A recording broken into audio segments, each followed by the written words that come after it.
आपके साथ सिमरन और आप देख रहे हैं पर्ल्स 24 न्यूज। एक नजर डालेंगे 20 बड़ी खबरों पर। दिल्ली में दाऊदी बोहरा समुदाय के सदस्यों ने राष्ट्रपति द्रौपदी मुर्मू से की मुलाकात। शहजादा हुसैन बुरहानुद्दीन के नेतृत्व में राष्ट्रपति भवन में हुई मुलाकात। लखनऊ में सांसद खेल महाकुंभ का उद्घाटन, रक्षा मंत्री राजनाथ सिंह ने किया शुभारंभ। दिल्ली में नेशनल हेराल्ड मामले पर केंद्रीय मंत्री हरदीप सिंह पुरी का बयान, कहा ईडी अपना काम कर रही है, कोई राजनीतिक प्रतिशोध नहीं। देखिए कौन टारगेट है, कुछ नहीं है। Government agency, the ED is trying to do its own work. The ED is now trying to, it is now finally brought the charge sheet, etc.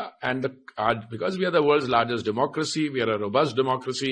हमारे जो courts हैं, so it's taken long, but I think the wheels of justice are grinding. And today there is no vendetta. This is a case which started in 2012, ma'am.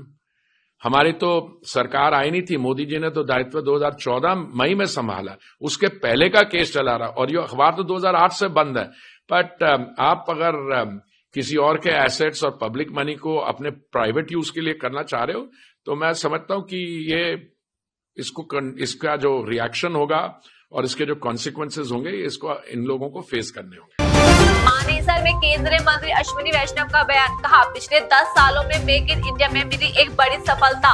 Electronics manufacturing 5 गुना बढ़ी है और electronics export 6 गुना बढ़े हैं। 10 वर्षों में प्रधानमंत्री श्री नरेंद्र मोदी जी के make in India में एक बहुत बड़ी सक्सेस है इलेक्ट्रॉनिक्स मैन्युफैक्चरिंग।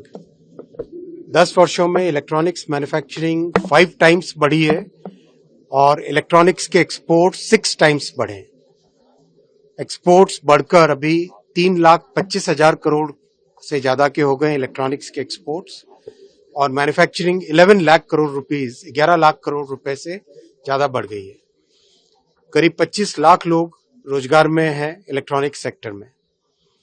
सबसे बड़ी खुशी की बात यह है, over a period of time electronics की डिजाइन कैपेबिलिटीज भारत में आने लगी है। डिजाइन कैपेबिलिटीज में कई तरह के कॉम्प्लेक्स प्रोडक्ट्स, टेलीकॉम के network equipment, AI cameras, automobile electronics से रिलेटेड प्रोडक्ट्स, मेडिकल इलेक्ट्रॉनिक्स से रिलेटेड प्रोडक्ट्स, पावर इलेक्ट्रॉनिक्स के products, signalling and security systems के प्रोडक्ट्स, इन सब का डिजाइन मैन्युफैक्चर भारत में होने लगा है, जो कि एक बहुत बड़ी उपलब्धि है प्रधानमंत्री जी के मेक इन इंडिया प्रोग्राम की। पटना में बिहार बीजेपी अध्यक्ष दिलीप जायसवाल का बयान, कहा तेजस्वी यादव कोऑर्डिनेटर नहीं ऑर्डिनेटर है, कांग्रेस ने बड़े अच्छे तरीके से उनके गले में पेच फंसा दिया है। देखिए, कांग्रेस, मैं तो भगवान का शुक्रगुजार हूं कि आजादी के इतने साल बाद कांग्रेस को महिला का सम्मान याद आ गया। जय हो राहुल गांधी। राहुल गांधी जी और कांग्रेस का मैं तो ऊपर वाले का शुक्रगुजार हूं कि कांग्रेस को इतना दिन बाद महिला का सम्मान तो याद आया। वो कोऑर्डिनेटर ने ऑर्डिनेटर हैं। वो कांग्रेस ने बहुत अच्छे तरीके से उनके गले में पेच फंसा दिया है। मैंने एक लाइन कह दिया है, इसको आपको मैं आज भी बोल रहा हूं कि कांग्रेस झोला टांगने वाला पार्टी बनकर बिहार में रह गया है, और तेजस्वी यादव कांग्रेस को झोला टांगना क्या, वो तो अभी उससे भी नीचे लाने का प्रयास कर रहा है। पटना में केंद्रीय मंत्री जीतन राम मांझी ने साधा निशाना, कहा इंडिया गठबंधन की बैठक हुई है और उसमें तेजस्वी यादव को समन्वयक बनाया गया है, इन लोगों में एकता नहीं है। यादव को नेता न चुना गया है, गठबंधन की बैठक हुई है ना, और गठबंधन में उनको कोऑर्डिनेटर बनाया गया है। इसके पहले जो एनडीए की बैठक हुई थी पार्लियामेंट चुनाव के पहले, उस समय भी किसी को बनाया गया था कोऑर्डिनेटर, और कोऑर्डिनेशन में उसको प्रधानमंत्री का चेहरा न बनाया गया था। तो वही बात यहाँ पर भी है, वो तो सिर्फ एक लॉलीपॉप दिया गया है। इन लोगों में एकता कहाँ है? सब लोग चाह रहे हैं कि हम चीफ मिनिस्टर का चेहरा होवे, हम प्राइम मिनिस्टर का चेहरा होवे। लड़ाई यहाँ है, वेस्टेड इंटरेस्ट है, और हम लोग का एनडीए में सत्ता की लड़ाई नहीं है, कुर्सी की लड़ाई नहीं है, विकास की लड़ाई है कि हम कैसे विकास ज्यादा से ज्यादा करें। पश्चिम बंगाल में जो हो रहा है, पश्चिम बंगाल में कांग्रेस के प्रभारी, एक बोलिए ना, कांग्रेस के प्रभारी जो है यहाँ पे, कल उनसे बात पूछते रह गए कि तेजस्वी क्या मुख्यमंत्री का चेहरा होगा, लेकिन उन्होंने साफ करने से इनकार किया, पहले भी गुजार हुआ ही नहीं है तो उससे सहमति बनी ही नहीं है, कैसे बनेंगे लोग। और हम समझते हैं कि हजार खाली पुलाव बनाते रहे लोग, एनडी में इनको नेता मानेंगे लोग नहीं, ऐसा हमको विश्वास है।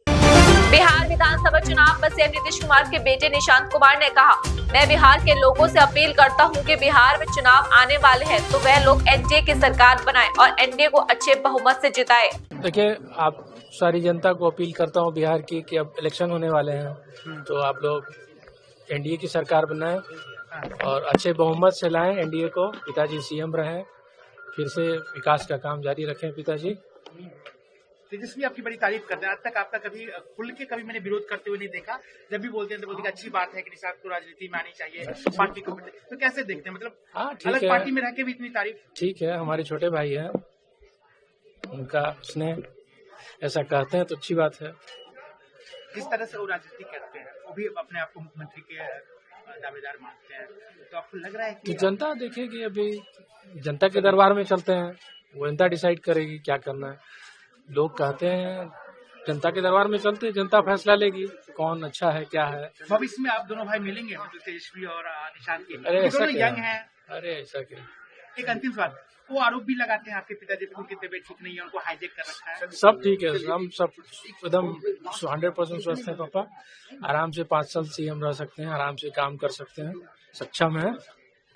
दिल्ली के मुस्ताफाबाद इलाके में एक इमारत गिरने से बड़ा हादसा, 4 लोगों की हुई मौत, कई लोगों के घायल होने की आशंका। दिल्ली में आप सांसद संजय सिंह का बयान, सीरामपुर में 17 साल के लड़के की हत्या पर बोले आप सांसद, कहा दिल्ली में लगातार बढ़ता जा रहा है अपराध। जो देश की राजधानी दिल्ली है उसकी कानून व्यवस्था की जिम्मेदारी मोदी जी के और गृह मंत्री अमित शाह जी के ऊपर है, और बार बार ये मामला आम आदमी पार्टी ने उठाया है, सड़क पे भी और सदन में भी, कि दिल्ली अपराधों का गढ़ बनता जा रहा है, आप इसमें यहां रोकथाम कीजिए। कुछ नहीं करते, कोर्ट के अंदर हत्या हो जा रही है, एक महिला के साथ गैंग रेप करके उसको सड़कों पे घसीटा जाता है, गैंग वॉर होते हैं दिल्ली की सड़कों पे, यहाँ राष्ट्रपति रहते हैं, यहाँ उपराष्ट्रपति रहते हैं, यहाँ प्रधानमंत्री, गृह मंत्री, पूरी सरकार रहती है और उनके नाक के नीचे इतने अपराध हो रहे हैं। तो अपराधों को नियंत्रित करना चाहिए, उस पर कार्रवाई करनी चाहिए और गृह मंत्री जी को इसका संज्ञान लेना चाहिए, और कैसे यहाँ पे अपराध रुकेगा इसका इंतजाम करना चाहिए। दिल्ली में इमारत गिरने की घटना पर बोले बीजेपी सांसद प्रवीण खंडेलवाल, कहा ये बहुत बड़ी दुखद घटना है, मैं भगवान से प्रार्थना करता हूँ कि जो भी इससे प्रभावित हुए हैं उन्हें सहारा दे। बहुत ही दुखद घटना है, ईश्वर से प्रार्थना है कि जो भी लोग इससे प्रभावित हुए उन्हें संबल दे, और निश्चित रूप से इसकी जांच होगी और जो भी दोषी लोग हैं उनके खिलाफ सरकार कोई न कार्रवाई अवश्य करेगी, लेकिन इस तरीके के हादसे ना हो, अधिकारी इस बात को जरूर देखेंगे। दिल्ली में मुस्ताफाबाद बिल्डिंग हादसे पर आप हरियाणा अध्यक्ष सुशील गुप्ता ने जताया दुख, कहा मृतकों के परिवार के प्रति मेरी संवेदनाएं, साथ ही मैं प्रार्थना करता हूं कि जो लोग घायल हुए हैं वे जल्द स्वस्थ हो। उन व्यक्तियों के प्रति जो 4 की डेथ हो गई है, परिवारों के प्रति जिनके परिवार जन चले गए और जो घायल हुए वो जल्द से जल्द ठीक हो, मैं प्रभु से प्रार्थना करता हूँ। ये जो सिविक बॉडीज की ड्यूटी है, लंबे समय से दिल्ली के अंदर कॉरपोरेशन जब भी अवैध निर्माण होते हैं या इस किस्म के निर्माण, उनके स्ट्रक्चर स्टेबिलिटी क्या है, स्ट्रक्चर सेफ्टी क्या है, इस तरफ ध्यान नहीं दे पाते। देश आगे बढ़ रहा है और देश की राजधानी दिल्ली के अंदर आज भी पिछले 25 साल से डीडीए अपना कोई मास्टर प्लान नहीं लेकर पाए, जिसके कारण चारों तरफ अवैध निर्माण होता है। हाउसिंग पॉलिसी डीडीए नहीं लेकर पाए, जिसकी वजह से घर घर गली गली के अंदर अवैध निर्माण होते जा रहे हैं। दिल्ली के चारों तरफ जितने भी राज्य हैं सबके अंदर एक अच्छी पॉलिसी है, परंतु दिल्ली में नहीं है। इसके कारण गरीब आदमी मंजिल पे मंजिल चढ़ाता जा रहा है और उसके स्ट्रक्चर की तरफ कॉर्पोरेशन लंबे समय से ध्यान नहीं दे रही। मैं निवेदन करना चाहूंगा कि कॉर्पोरेशन अपनी जिम्मेदारियां देखे। दिल्ली के दयालपुर में इमारत गिरने की घटना पर कांग्रेस सांसद प्रमोद तिवारी ने जताया दुख, बीजेपी पर साधा प्रमोद तिवारी ने निशाना, कहा 4 लोगों की मौत एक गंभीर मुद्दा है। क्या हो गया है इस भाजपा सरकार जब से आई है तब से दिल्ली में कुछ न कुछ ऐसी घटनाएं हो रही हैं। मैं सिर्फ इतना कहना चाहता हूं कि 4 लोगों की मौत बहुत गंभीर विषय है। कैसी ये बिल्डिंग बनी, कैसे इसमें अगर सुरक्षा के प्रबंध नहीं थे तो गिरी कैसे, इसकी जांच होनी चाहिए। और भविष्य में इस बात का ध्यान रखना चाहिए कि ऐसे निर्माण न हो जो लोगों को, रहने वालों की जान ले। इसके लिए पूरी तरह दिल्ली की मौजूदा सरकार भाजपा की जिम्मेदार है। दिल्ली के सीलमपुर इलाके में 17 साल के लड़के की हत्या का मामला, दिल्ली पुलिस को मिली बड़ी सफलता, लेडी डॉन जिक्रा को किया गिरफ्तार। दिल्ली में बीजेपी सांसद बासुई स्वराज का बयान, तत्कालीन सरकार की कार्यशैली केवल आरोप प्रत्यारोप लगाने की थी, लेकिन हम बीजेपी के कर्मठ कार्यकर्ता है। तत्कालीन सरकार की कार्यशैली ही केवल आरोप प्रत्यारोप लगाने की थी, लेकिन हम भारतीय जनता पार्टी के कर्मठ कार्यकर्ता हैं। हमारे आदरणीय प्रधानमंत्री श्री नरेंद्र मोदी जी ने विधानसभा के चुनाव में दिल्ली के देवतुल्य मतदाता से वचन किया था कि आप भाजपा को मौका दीजिए, मैं अपने आप को दिल्ली के विकास के लिए अपने आप को खपा दूंगा। उसी की तर्ज पर आप देख रहे हैं कि दिल्ली की डबल इंजन की सरकार माननीय मुख्यमंत्री रेखा गुप्ता जी के नेतृत्व में और हम सब मिलकर, यहाँ पर हमारे बहुत ही कर्मठ और जुझारू मेहनती विधायक हैं अनिल शर्मा जी, हम सब मिलकर केवल दिल्ली के विकास के लिए प्रयत्नशील हैं और काम कर रहे हैं। रही बात आम आदमी पार्टी की, देखिए वो अपना राजनीतिक सर्वाइवल का उनका प्रश्न है, तो आरोप और ट्वीट के अलावा और वो करेंगे भी क्या।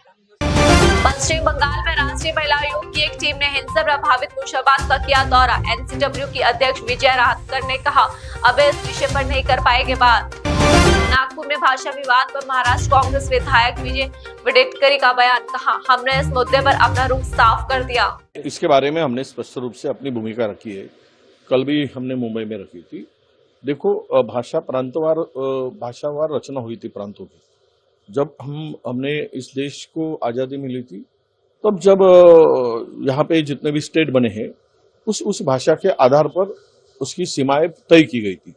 अब इस तरह जैसे कि आप कर्नाटक में जाओगे तो कन्नड़ भाषा बोलोगे, आंध्रा में जाओगे तो तेलुगु भाषा बोलोगे, ये इस तरह मराठी, आप बिहार में जाओगे तो भोजपुरी बोलोगे। तो मेरा यही सवाल था कि आपको इस भाषा की जरूरत क्या पड़ी। देखो, इसको ऑप्शनल आप रख सकते हैं, ऑप्शनल करो आप, पर सख्ती नहीं कर सकते। हिंदी भाषा की सख्ती करना बोले तो आपको क्या लाना चाहिए, आप किसके इशारे पर स्टेट के अंदर में ये भाषा थोपना चाहते हो। तो सवाल हमारा स्पष्ट रूप से है, महाराष्ट्र ये मराठी भाषा के अस्मिता के ऊपर, मराठी भाषा ये हमारी मातृभाषा करके हम लोग उसको मानते हैं। और इसमें थर्ड लैंग्वेज जो लाया जा रहा है वो न लाए और मराठी अस्मिता का, मराठी आदमी के अधिकार पर कोई जबरदस्ती नहीं करे, ये हमारी मांग है। रायपुर में छत्तीसगढ़ के उप मुख्यमंत्री विजय शर्मा का बयान, कहा बीजापुर में 22 नक्सली गिरफ्तार हुए, सुकमा में 33 नक्सलियों ने किया पुनर्वास। जो बीजापुर में 22 गिरफ्तार हुए हैं उन पर यूएपीए की धारा लगी है और ये बड़ी घटना है, 22 एक साथ गिरफ्तार होना। दूसरा, सुकमा में 22 लोग ऐसे हैं जिन्होंने पुनर्वास किया है और 11 ऐसे हैं जो इलवद पंचायत के अंतर्गत जिन्होंने पुनर्वास किया है। ये 2 घटना, 33 लोगों ने पुनर्वास किया कहाँ, सुकमा में, 22 गिरफ्तार हुए कहाँ, बीजापुर में। और एक और बड़ी विशेष घटना आपको बता रहा हूं, एक बड़ा डंप मिला है जिसमें लाखों रुपया मिले हैं और 11 लैपटॉप मिले हैं, ये नारायणपुर का है। तो ये डंप भी बड़े काम का है भाई, मतलब इतनी बड़ी संख्या में जो डंप सामने आया है, तो बहुत सारी जानकारियां होंगी और स्पष्टता ये है कि क्या क्या चीजें यूज हो रही हैं, कहाँ से सब हो रहा है। जबरदस्ती का प्रोपेगेंडा कर करके दुनिया को, समाज को, जनता को। गोरखपुर में सीएम योगी आदित्यनाथ ने कहा, एम्स गोरखपुर प्रगति की दिशा में आगे बढ़ रहा है, ये प्रसन्नता का विषय है। इस सहायक हो पाएंगे। आज के इस अवसर पर एम्स गोरखपुर प्रगति की दिशा में आगे बढ़ रहा है, ये प्रसन्नता का विषय है। और यह तो पूर्वी उत्तर प्रदेश के केंद्र बिंदु में बसा हुआ है, एकदम हृदय स्थल पर बसा हुआ है।